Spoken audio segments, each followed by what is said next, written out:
Welcome to Rise and Shine Daily Business Tech Boost with me, Charly Leetham. If you're a small business owner looking to simplify technology and get real, actionable advice from someone with 35 years of IT experience, you're in the right place. Every episode, I'll dive into tools and systems like email, CRM, marketing and tracking, and break them down into bite-sized tips you can use right away. Your time is valuable, so let's get straight to the point. It's time to work smarter, not harder.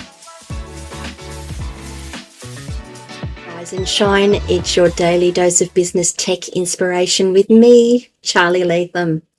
Topic number 344, another one in our series of being safe, cybersecurity, being safe on your computer, on your device, online. And we're going to be talking about social engineering attacks, how to recognize them and how to maybe avoid them or at least mitigate the effects of them. Remember what I said about being safe and being secure. You are never going to be 100% secure. You are never going to be 100% unhackable. I want you to remember that. The things that we can do as businesses with this and as people with this is understanding that if we do get hacked, if the worst happens, if the unthinkable thing happens, we also need to know how we can respond to it and how we can recover from it. So that's really important to remember. You're not ever going to be 100% unhackable. So let's have a chat about it. So what is social engineering? I have spoken about this in previous episodes, but social engineering is where the wetware, the people, the organic part of the system is used to gain information that will or can be used to then compromise your system. So one of the classic examples that I was trained with and I was taught, and we were all, this is the thing that we were taught, is generally someone will ring and speak to the receptionist or whoever answers the phone and say, hey there, it's so-and-so from marketing agency. We've got some new stuff. We'd really like to send it through to the branch manager, the CEO. Can we get their email address so we can send it through to them, please? Now, sure, you can guess a lot of email addresses these days, but these people are really smart and they will go and verify that this is the email address they want to use, because if there's too many attempts on different email addresses, they could get blocked. So, let's take that step out of it and just really confirm that this is the email address we want. Why do they want the email address of the CEO or the branch manager? Because that normally has privileges associated with it. A CEO will generally have access to the accounting system, to the web server, to the website, to the employee files, to customer databases, to the CRM. They will have a certain level of privilege that other employees may or may not have. So the CEO is a good one to try and hit, or someone in a position of authority is a good place to hit. So we've got information coming out. We'd love to send them some info. Could we have their email address, please? And yeah, sure, it's so-and-so. And then the next thing you know is their email address is being used to try and spam things, so that's one part of it. The other part is they then start to get phishing emails. And remember, I spoke about phishing emails before. And those phishing emails are, oh, look, your account's been compromised. Log in and give us your username and password so that we can verify that everything is okay. Now, phishing emails are hard. They're not hard. Sometimes they're hard to get. Generally, they're not. Generally, if you're in the right mind space, the right place to be, it's not going to be there. And you're not going to get caught by it. But if you're busy, if you're stressed, if something's come in and it hits that urgency point, it's easier to get caught. So they start to get the phishing emails so that they can get usernames and passwords. The email address might be used to try and compromise other systems. You start to get this whole snowball effect. So one of the best ways of handling that approach is, look, we could give you that information, but why don't you send that to me? Or why don't you send it to this positional email like info or whatever, and we'll make sure they get it. And then, you've got to be aware that phishing attempts are going to come in. Now, generally, if you're sending it to a positional email, a lot of that stuff gets ignored anyway, like your info or marketing ad or whatever it is, newsletters at. It gets ignored anyway because there's a lot of stuff come in and you get inundated with it. So it's less chance that you're going to see a phishing email and get done by it. You'll also know that if something comes in that says your accounting system's been hacked, well, why is it coming in there? That's not the right place. That doesn't belong there. So again, it's that red flag that something here is not right. So that's one it's one vector of attack, one approach for attacking and to try and get information using social engineering tactics. Another one that I've seen, and it's more concerning to me, is on Facebook. I see it more on Facebook than I see it anywhere else. But here's a list of things. Why don't we get to know each other better? Answer these seemingly innocuous questions and give us answers to them. What's your favorite color? What's your favorite scent? What's your favorite dog? Holiday destination, those ones that you feel and you think, oh, there's nothing wrong with these, or we can do that. They can't use this information against me. Well, they can, because they're really, really smart and they've got really, really good systems. And what they do is they take all of that information you give them with that thing. Now, it's not them getting that information, right? That's going out on Facebook, but they're monitoring those posts. And they see their responses go up and they're, okay, we'll just start to collate this data into a spreadsheet. And then another one comes up and they collate that data a little bit further and a little bit further, and they get a little bit more information. Then they go to a website and they say, oh, I've forgotten my password. No, I don't have access to that email address. Answer these questions. What's your favorite color? What's your favorite holiday destination? You've given them this information. You would think that they couldn't use that information on its own, and they can't. But they can try to connect it up and use that to get a better profile of you, to work out what your secret questions might be, what your recovery questions might be, what PIN numbers you might be using, PINs, personal identification numbers you might be using. So there's another vector for a social engineering attack.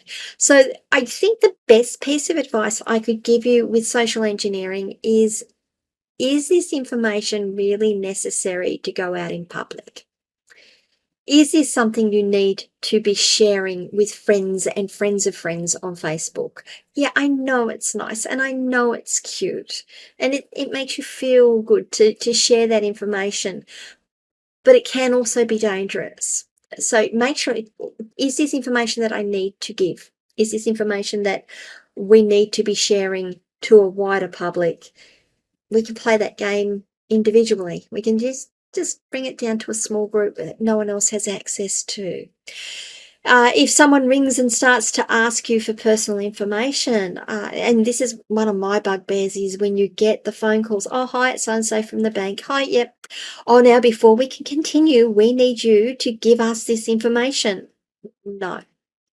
That's personally identifiable information. I don't know who you are. I know who you say you are, but I don't know you are that person. I'm not giving you that information. Give me a reference number and I will call you back. Or I will log in on my app and I will check my bank account.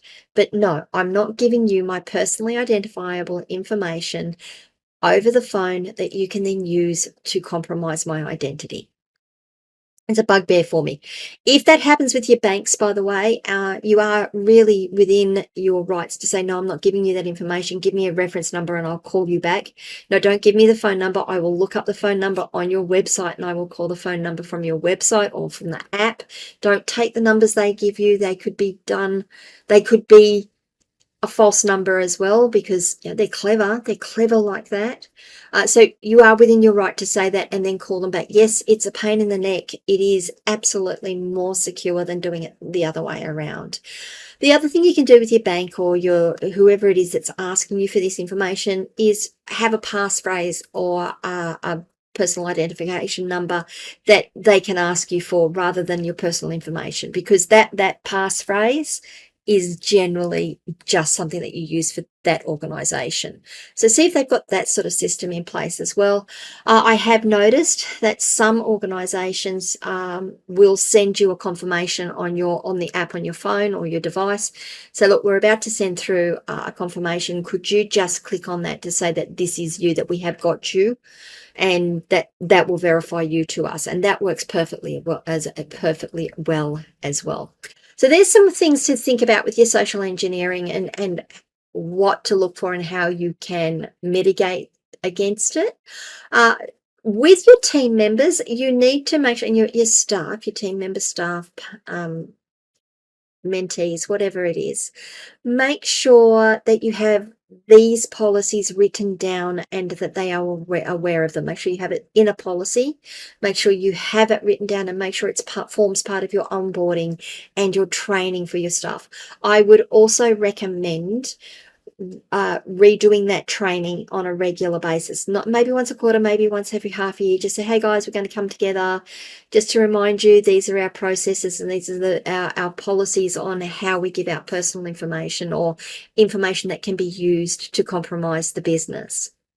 And this is why. Tell them why you're doing it as well. It's no use saying to them, no, we don't answer like that. Give them the reasons why, because you'll get buy-in on that.